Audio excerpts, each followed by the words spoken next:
শুভরাত্রি। আজকে আপনাদেরকে অন্যরকম কিছু দেখাবো। যদিও রাত এখন অনেক, হঠাৎ করেই ভাই নক দিল যে আসো কিছু একটা খাই।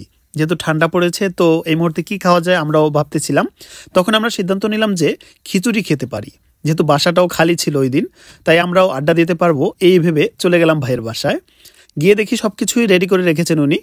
আমাদের সাথের এক ভাই, সে খুব ভালো খিচুড়ি রান্না করতে পারে, আমাদেরকে প্রায় খাওয়ায়। তো ওই ভাইকে দিয়েই আজকে রান্না করাচ্ছি। যেহেতু সে ভালো রান্না করতে পারে তাই টুকিটাকি আমরাও সাহায্য করছি তাকে। প্রথমেই আমরা মুরগির গিলাকলি যা ছিল ওইটা ভেজে নিলাম। তারপরে পেঁয়াজ, রসুন, কাঁচামরিচ, আদা, হলুদ এমনকি স্পেশাল একটা মশলা দিয়ে দিলাম পর্যায়ক্রমে। এরপরে এটি সুন্দরভাবে কষিয়ে নেওয়া হলো। আগে থেকে ধুয়ে রাখা চাল ডালগুলো এবার আমরা দিয়ে দিব। দেওয়ার পরে হালকা এটাকে মিক্সিং করে নিলাম। তারপরে পরিমাণ মতো পানি দিয়ে দিলাম। পানি দেওয়ার পর ঢাকনা দিয়ে ঢেকে রাখলাম। দেন কিছুক্ষণ পরে এটা দেখলাম যে মোটামুটি একটা পর্যায়ে সিদ্ধ হয়ে আসছে আর গ্রান বের হচ্ছে। লবণ চেক করে তারপরে কিছুক্ষণ দম দিয়ে রাখা হলো। এই হচ্ছে আমাদের ফাইনাল রেজাল্ট। দেখেন, খুবই চমৎকার হয়েছে।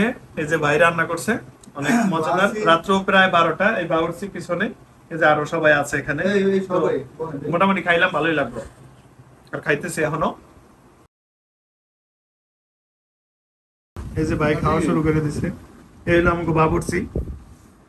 এই দেন বাবুর্চি রেসিপি মাঝে মাঝে লাগলে ভাড়া করে নিন।